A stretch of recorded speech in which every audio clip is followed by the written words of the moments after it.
ETF index mutual funds నేర్చుకుని stock మార్కెట్లో రాణించాలనుకుంటున్నారా? వెంటనే ఈ నెంబర్కి కాల్ చేయండి.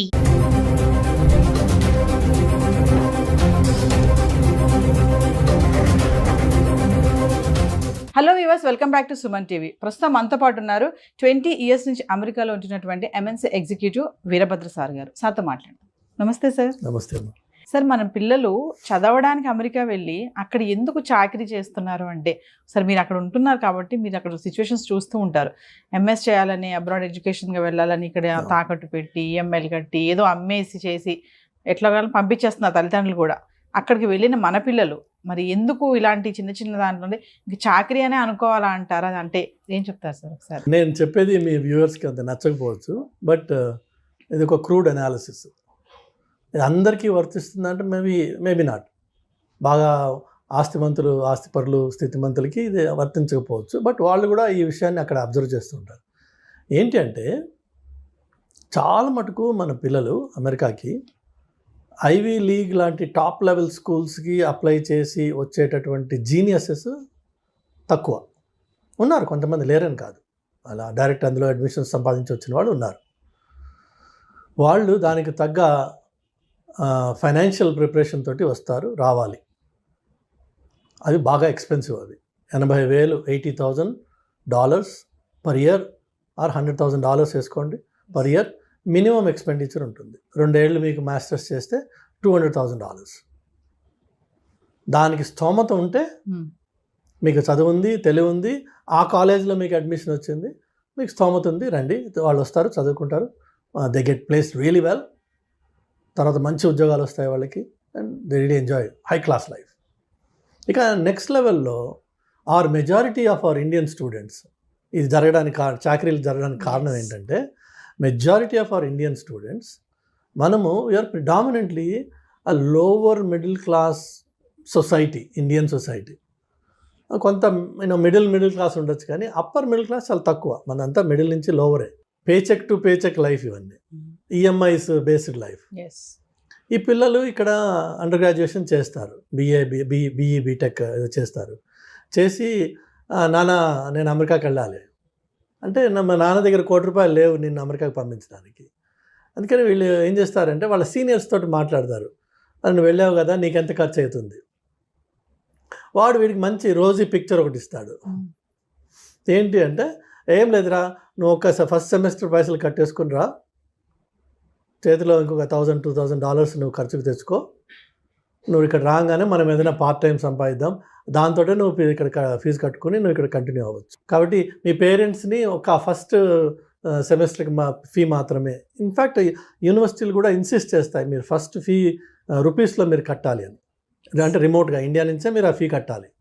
సో ఇక్కడ అమ్మ నాన్నల మీద ప్రెషర్ వేసి అది 10 లక్షల, 15 లక్షల, 8 లక్షల మొత్తానికి వాళ్ళ దగ్గర తీసుకుని ఆ ఫీజు కడతారు. వెళ్ళేటప్పుడు $2,000-3,000 ఖర్చు కోసం, ఇనిషియల్గా ల్యాండ్ అవ్వగానే అవసరాలు ఉంటాయి కదా, అది తీసుకుని వెళ్తారు. ఇది వెళ్ళిన వెంటనే ఈ లోపే ఇక్కడి నుంచి వాళ్ళ సీనియర్స్తో మాట్లాడుకుని ఉంటారు కదా, అన్న నేను వస్తున్నా, నాకు ఇది కావాలి అంటే వాడైతే చెప్తాడు. అలానే వీళ్ళు వెళ్ళంగానే వీళ్ళ ప్రైమరీ ఫోకస్ ఏంటంటే, ఆ యూనివర్సిటీకి వెళ్ళి అక్కడ చదువుకోవాలా, క్లాసెస్ ఎక్కడున్నాయి, రూమ్స్ ఎక్కడున్నాయి, లైబ్రరీ ఎక్కడ ఉంది, ప్రొఫెసర్స్ ఎవరు, టీఎస్ ఎవరు, ఇది ఫోకస్ కాదు. వీళ్ళ ఫస్ట్ ఫోకస్ ఏంటంటే, ఇమ్మీడియట్గా నేను ఒక part time job, it's not a job, so part time work నేను సంపాదించాలి. ఎందుకంటే నెల తిరగకుండా నాకు ఖర్చులు మొదలైపోతాయి. నాన్నకేమో నేను 10 లక్షలు ఫస్ట్ సీడ్ క్యాపిటల్ ఇవ్వు చాలు, తర్వాత ఏం అక్కర్లేదని చెప్పొచ్చాను. కాబట్టి ప్రైమరీ మోటివేషన్ డబ్బు సంపాదించడం మీద పడుతుంది. ఆ డబ్బు సంపాదించడానికి వీళ్ళకి ఉద్యోగాలు రావు అక్కడ.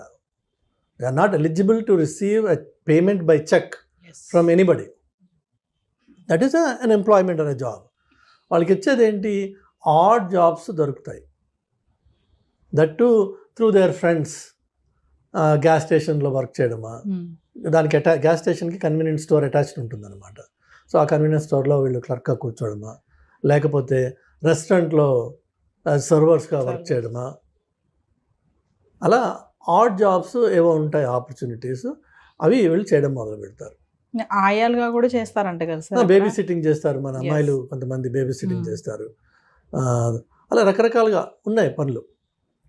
వాళ్ళందరికీ on an average about $7.50 or $8 or మంచి ఎంప్లాయర్ అయితే $10 వరకు ఇస్తారు. నా ఫ్రెండ్ ఒక అతను ఉన్నాడు, $10 ఇస్తారు అతను. సో ఈ మెజారిటీ ఆఫ్ ఈ వర్క్, ఈ ఆయా వర్క్ అంటే అఫ్కోర్స్ పిల్లలతోటి ఆ ఓపిక నీ దగ్గర ఉండి నువ్వు వాడిని కొట్టకుండా, ఆ కొట్టింది సీసీ కెమెరాలో పడకుండా నువ్వు ఉంటేనేమో సరే. లేదు ఈ వాళ్ళు మాత్రం పిల్లలతో ఉంటారు కాబట్టి ఆ ఓపిక ఉంటుంది అమ్మాయిలకి అని చెప్పి ఎక్స్పెక్టేషన్ కాబట్టి అది అవ్వచ్చు. మరి ఇటు రెస్టారెంట్స్ కానీ గ్యాస్ స్టేషన్స్లో కానీ వర్క్ చేసిన పిల్లలు కూర్చోడానికి కుర్చీలు ఉండవు అక్కడ. నువ్వు 7 hours 6 hours 8 hours నిలబడి ఉండాలి. వయసు వాళ్ళ వైపు ఉన్న యంగర్ జనరేషన్ అయినా 8 గంటలు ఒక వ్యక్తి నిలబడి ఉన్నాడంటే ఆ తర్వాత వాడు ఎందుకు పనికిరాడు. కాళ్ళు నొప్పులు ఉంటాయి భయంకరంగా. సో వీళ్ళు వర్క్ చేసిన తర్వాత ఇంటికి వెళ్ళి ఏం చేయగలరు? ఏమీ ఉండదు. స్నానం చేసే ఓపిక కూడా ఉండదు, ఒక్కోసారి అన్నం తినే ఇంట్రెస్ట్ కూడా ఉండదు. మహా అయితే 2 బీర్లు తాగి పడుకుంటారు. సో మీరు వచ్చిందేమో అక్కడ స్టూడెంట్గా, మీరు చేస్తున్నదేమో ఈ art job. Me art job becomes your primary focus, your student takes back seat. ఏదో వీక్లీ అసైన్మెంట్స్ ఏదైనా పెడితే అందులో ఇవాళ రేపు ఈ కోవిడ్ టైం తర్వాత కొన్ని కాలేజెస్ ఏం చేసేసాయంటే, మీకున్న 5 సబ్జెక్ట్స్లోంచి ఒక సబ్జెక్ట్కి మాత్రము వారంలో ఒక్కసారి కాలేజీకి రావాలి, మిగిలినవన్నీ మీరు రిమోట్గా ఆన్లైన్లో చూసుకోవచ్చు అని చెప్పి కొన్ని ఉన్నాయి ఫెసిలిటీస్. దాన్ని మనం పరిపూర్ణంగా అడ్వాంటేజ్ తీసుకుని ఆ ఒకదానికి మాత్రమే వెళ్ళి రావడము, మిగిలినంతా రిమోట్గా చూసుకోవడము, మన ఓన్ టైంలో ఆ క్లాసెస్ వాచ్ చేసుకోవచ్చు. కాబట్టి వాటికి రిలేటెడ్ ఎక్సర్సైజెస్ ఏవైతే ఉన్నాయో సబ్మిట్ చేసుకోవడము, ఇంకొక కాగితం ఎంఎస్ సంపాదించుకుంటాం. కానీ ఎంఎస్లో నువ్వు నేర్చుకున్నది ఏముండదు అక్కడ, ఎందుకంటే నీ ప్రైమరీ ఫోకస్ అంతా కష్టపడడంతో సరిపోయింది. ఆ కష్టపడిన తర్వాత వచ్చిన నీరసంతో సరిపోయింది. ఆ నీరసం తర్వాత పడుకున్న దాంతో సరిపోయింది. నీకు చదువుకునే టైం ఎక్కడుంది? దానివల్ల జీవితం ఏమైపోతుంది అంటే, నువ్వు స్టూడెంట్ అన్న పేరుతో వస్తావు కానీ ఈ నాన్ స్టూడెంట్ రిలేటెడ్ వర్క్ అంతా చేసి ఈ ఒకసారి డబ్బు సంపాదించడం మొదలుపెట్టాక మరి కోరికలు కూడా ఉంటాయి మనిషికి. అది న్యాచురల్ ప్రాసెస్. అది కోరికలు అంటే ఒక కారు కొనుక్కోవాలనో, లేదంటే మంచి ఫోన్లు కొనుక్కోవాలనో, లేదంటే ఇంటికి పైసలు పంపించాలనో. ఎందుకంటే వాళ్ళకి ఎక్స్పెక్టేషన్ ఉంది. వాళ్ళకి చెప్తావు కదా, నువ్వు నేను పని చేస్తున్నా, ఇక్కడ పైసలు సంపాదిస్తున్నా అని. సో వాళ్ళకి ఎక్స్పెక్టేషన్ ఉంటుంది, అక్కడ పంపించాలి వెనక్కి. ఈ వెనక్కి పంపించాలనే ఒక బాధ్యత మీద పడంగానే మరింత స్ట్రెస్, ఇంకా తప్పదు నేను పని చేయాలనే ఎలా అయినా సరే లోకి వస్తుంది జీవితం. చివరికి ఈ పనికిరానికి సర్టిఫికెట్ ఒకటి ఉండి దానివల్ల ఉద్యోగం రాక ఈ సైడ్ జాబే మెయిన్ జాబ్ అయిపోయి ఇందులోనే మమేకం అయిపోయి ఇది ఇల్లీగల్ అని తెలిసి కూడా దాంట్లోంచి బయటికి రాలేని పరిస్థితి వచ్చేసి చివరికి ఈ ట్రంప్ లాంటి మహానుభావుడు రాగానే మనము భయపడడం మొదలు పెడతాం. ఇదంతా చేసింది ట్రంప్ కాదు పాపం, మనమే. అయితే మీరు చూస్తే యాక్చువల్గా ఈ మధ్యకాలంలో ఆన్లైన్లో మీరు న్యూస్ చూసి ఉండొచ్చు, చాలామంది స్టూడెంట్స్ ఈ ఇంటర్వ్యూస్ ఎక్కడైతే పోర్ట్ ఆఫ్ ఎంట్రీలో జరిగే ఇంటర్వ్యూస్లో వాళ్ళ దగ్గర వాళ్ళ ఫోన్ ఓపెన్ చేయించి అన్లాక్ చేసి ఫోన్ తీసుకుని వీళ్ళ వాట్సాప్ చాట్లు, వీళ్ళ ఈమెయిల్స్ ఆ ఆఫీసర్స్ చదివి ర్యాండమ్గా చూస్తారు. అన్నీ ఏం చూస్తారు వాళ్ళు ర్యాండమ్గా. ఎందులో అన్నా జాబ్ అనే మాట ఉందా, అట్లానే నీ బ్యాంక్ అకౌంట్ చూపించమని అడుగుతాడు వాడు. నీకు ఎవ్రీ 2 weeks ఎవరైనా ఒక క్రెడిట్ చేస్తున్నాడు అనుకో, క్యాష్ అయి ఉండొచ్చు, అది ఒక పర్టికులర్ అకౌంట్ నుంచి నీకు ఎవ్రీ 2 weeks పైసలు పడుతున్నాయి, which means you are working part time. So వాడు క్యాష్ ఇస్తున్నా నీకు డబ్బులు పడుతున్నాయి కదా, so which means you are working. నువ్వు మళ్ళీ అక్కడికి వెళ్ళినప్పుడు నీకు నెక్స్ట్ ఎంట్రీ వాడు రిజెక్ట్ చేస్తాడు. అందుకనే స్టూడెంట్స్ ఒకసారి అమెరికాకి వెళ్ళాక మళ్ళీ వెనక్కి రావడానికి భయపడతారు. ఎందుకంటే ఈ లకూనాస్ వాళ్ళకి తెలుసు ఎలా పట్టుకోవాలో, ఆ తప్పులు వీళ్ళు చేశారు ఆల్రెడీ. అదర్వైజ్ నువ్వు స్టూడెంట్వి రాయల్గా వెళ్ళి రాయల్గా రా, నీ దగ్గర I-20 ఉంది, వీసా ఉంది, అక్కడ ఉన్నావు నువ్వు 6 నెలలు సంవత్సరము వెళ్ళు రా నువ్వు. కానీ రారు మన వాళ్ళు, ఎందుకంటే మనం చేసిన తప్పు ఆ దొంగ మనలో ఉన్నాడు, వాడు పట్టుకోవడానికి అక్కడ రెడీగా ఉన్నాడు. ఇందుకే కష్టాలు. ఇన్స్టెడ్ ఆఫ్ దాట్ నా సలహా ఏంటంటే తల్లిదండ్రులకు కానీ పిల్లలకు కానీ, నువ్వు స్టూడెంట్గా అమెరికాకి నేర్చుకోవడం కోసం అది ఏదన్నా ఒక స్పెషలిస్ట్ స్కిల్ సెట్ నువ్వు సెలెక్ట్ చేసుకో ముందే, దాని మీద వర్క్ చేయి, దాని మీద స్పెషలిస్ట్గా మాస్టర్గా. That's what is masters, right? The master అవడం కోసం, దట్ టు లోకల్ అమెరికన్ కాంటెక్స్ట్లో ఈ మాస్టరీ ఎట్లా అప్లై చేయొచ్చు అన్నది నేర్చుకోవడం కోసం నువ్వు అక్కడికి వస్తున్నావు, అక్కడికి రావాలి. అంతేగాని అమెరికాలో ఉంటూ నీ నిత్యం జీవితం, నీ ఆలోచన, నీ పనులు, నీ పద్ధతులు అన్నీ ఇండియన్గానే ఉన్నాయి, ఇండియన్ ఓరియంటెడ్గానే ఉన్నాయి. సినిమాలు చూడడం, షికార్లు చూడడం, అన్నా తంబి ఏమని వీళ్ళతోటి తిరగడం, ఇవే ఉంటే నువ్వు అమెరికాలో ఉండి చేసిందేం లేదు. Nothing has changed other than your physical location. You continue to live like an Indian in America. So masters చేస్తూ మాస్టర్స్గా స్కిల్స్ నేర్చుకుని ఆ స్కిల్స్ ఏ డొమైన్కి అప్లై అవుతాయి, ఎలా అప్లై అవుతాయి, అది అక్కడ ఉన్నావు కాబట్టి అది అవకాశం నీకు. For simple example, silly example ఏంటంటే ఇక్కడ మీకు పెట్రోల్ ధర 118 రూపాయల 50 పైసలు అలా ఉంటుంది. అక్కడ మీకు 118 రూపాయల 5005 4 డిజిట్స్ ఉంటుంది, డెసిమల్ తర్వాత 4 డెసిమల్స్ ఉంటుంది. సో ఎందుకు అట్లా? Have you ever asked anybody? So నీ 4th లెవెల్ యాక్యురసీకి వెళ్ళాలి అని చెప్పి ఆ పర్టికులర్ ఫీల్డ్లో ఉంది. In another field maybe no. ఇప్పుడు insurance premiums are always rounded off, there is no pennies anywhere, it's always to the dollar. ఎందుకట్లా? సో మీకు ఈచ్ డొమైన్లో నువ్వు అక్కడ లోకల్గా ఉన్నప్పుడు నలుగురితో మాట్లాడి అడిగి నేర్చుకుని నీ టెక్నికల్ స్కిల్ని ఆ డొమైన్కి అప్లై చేసే అవకాశం ఉంది. అది నీ మాస్టరీ అంటే, అది నువ్వు మాస్టర్స్ చేయడం అంటే. అంతేగాని అక్కడికి వచ్చేసి ఈ సైడ్ కిక్ని మెయిన్ కిక్ చేసుకుని అసలు నీ మెయిన్ ఫోర్స్ని పక్కన పెట్టేటప్పటికి 2 ఏళ్ల తర్వాత అన్ని కష్టాలు మొదలవుతాయి. నీ చేతకానితనంతో నీకు ఉద్యోగం రాదు కాబట్టి నువ్వు మార్కెట్ని బ్లేమ్ చేస్తావు. ఆ బ్లేమ్ మీద నువ్వు పేరెంట్స్కి చెప్పుకుంటావు, నాన్న రావట్లేదు, అమ్మ రావట్లేదు, అమెరికా నాశనం అయిపోయింది, ట్రంప్ వచ్చి ఇది చేశాడు. పాపం ఆయన ఏం చేయలేదు ఇంకా, ట్రంప్ ఆయన వేరే బిజీలో ఆయన ఉన్నాడు, ఇంకా దీని మీద ఫోకస్ చేయలేదు. బట్ పిల్లలు దయచేసి అలాగే తల్లిదండ్రులు కూడా వీళ్ళది తప్పు. పేరెంట్స్ కూడా చాలా మంది సార్, ఇప్పుడు అంటే మీరు అన్నారు కదా, ఇప్పుడు పేరెంట్స్ కూడా చాలా మంది ఏంటంటే ఇగో పంపిస్తున్నాను అక్కడికి వెళ్ళి నువ్వు ఏదైనా జాబ్ చూసుకొని నీది నువ్వు కట్టుకోవాలి అని చెప్పేసి ఇప్పుడు ఎడ్యుకేషన్ లోన్ తీసుకుంటున్నాము. కమింగ్ టు ఎడ్యుకేషన్ లోన్, ఆ ఎడ్యుకేషన్ లో నువ్వే కట్టుకోవాలి, అక్కడ ఏం చేస్తావో మాకు తెలియదు, జాబ్ ఎత్తుక్కో, ఫస్ట్ జాబ్ ఎత్తుక్కో, ఇది ముందు చెప్తారు పేరెంట్స్ కూడా. కొంతమంది ఉన్నారు, అందరూ కాదు, ఖచ్చితంగా నువ్వు జాబ్ ఎత్తుకోవాలి, జాబ్ చేసుకుంటూ నువ్వు చదువుకోవాలి.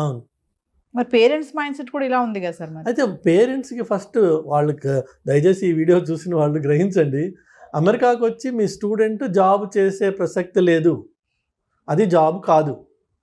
మీరు ప్రత్యేకంగా వాడికి లక్షలు ఖర్చు పెట్టి మీరు వాడిని ఎక్కడికి పంపిస్తున్నారంటే కూలి పనికి పంపిస్తున్నారు. చక్కగా గారాభంగా పెంచుకున్న కొడుకునో కూతురునో మీరు కూలి పని కోసం అని చెప్పి అమెరికాకి లక్షలు ఖర్చు పెట్టి ఆ కూలి పని చేసుకుని నువ్వు చదువుకో అని చెప్పి పంపిస్తున్నాను. ఇన్నాళ్ళు ఇంట్లో కనీసం ఇటు గిన్నె తీసి అటుపక్క పెట్టని పిల్ల కూడా అక్కడికి వెళ్ళి బేబీ సిట్టింగ్ చేస్తుంది. బేబీ సిట్టింగ్ అంటే ఏదో ఉత్తనే ముద్దు పెట్టి ఆడుకుంటే సరిపోలా, అన్ని పనులు చేయాలి. డైపర్ మార్చడం నుంచి వాడికి పాలు పెట్టడం వరకు. కొంతమంది పిల్లలు కొద్దిగా పెరిగిన వాళ్ళు కొట్టించుకోవాలి, వాడు పిల్లడు, వాడు like a servant. You are like కాదు, you are a servant. So అది ఒకటి ఎత్తు. రెండోది వచ్చేసి మీరు ఆలోచించండి, ఒక స్టూడెంట్గా వెళ్ళిన పిల్లవాడు, స్టూడెంట్ లైఫ్ అయిపోయింది, మాస్టర్స్ మొత్తానికి ఏదో కాపీ కొట్టో వీడిని అడిగో కంప్లీట్ చేశాడు, వాడికి అసలు ఉద్యోగం రావట్లేదు, వాడికి కారు కొనుక్కునే హక్కు లేదు, వాడికి డ్రైవర్స్ లైసెన్స్ రాదు, వాడికి ఒక రియల్ లైఫ్ ఎంజాయ్ చేయాల్సిన అవకాశం దొరకదు. కానీ ఇండియాలో మాత్రం 25 లక్షలు 20 లక్షలు స్టూడెంట్ లోన్, ఎడ్యుకేషన్ లోన్ తీసుకుని వెళ్ళాడు, దాన్ని రీపే చేయాల్సిన బాధ్యత వాడి మీద ఉంది కాబట్టి వాడు వెనక్కి రాలేడు. అలాంటి వాడి స్టేట్ ఆఫ్ మైండ్ ఆలోచించండి, వాడు ఎంత కష్టపడుతున్నాడు అక్కడ. తీర్చాలి, పెట్టిన డెబ్ట్స్ అన్ని క్లియర్ చేయాలి, ఏదో చేయాలి ఇక్కడ నేను. అది మగపిల్లవాడు. ఆడపిల్ల ఏం చేస్తుంది? నేను ఆ విషయాలు చెప్పదలుచుకోలేదు, కానీ పరిస్థితులు చాలా ఘోరంగా ఉన్నాయి వీళ్ళకి. దేశం కాని దేశంకి వెళ్ళి కమ్యూనికేషన్ స్కిల్స్ కూడా లేక అక్కడ కొన్ని పనులు చేయకూడదు. షాప్ లిఫ్టింగ్ చేసి పట్టుబడిన ఆడపిల్లలు ఉన్నారు, మీరు ఆన్లైన్లో చూడొచ్చు వీడియోస్. ఎందుకు చేశారు షాప్ లిఫ్టింగ్? ఏదో క్యాజువల్గా సరదా.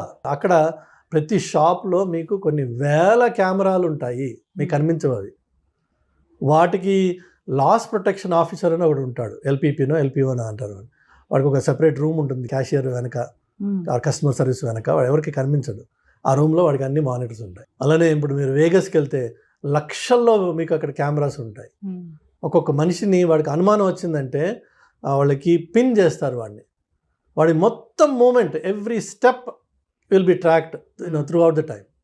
ఆ కెమెరాస్ ఒకదాని తర్వాత ఒకటి వాడిని పట్టుకుంటాయి. నీ బ్రీదింగ్, నీ చేతుల మూమెంట్, ఎవ్రీథింగ్ దే నోటీస్.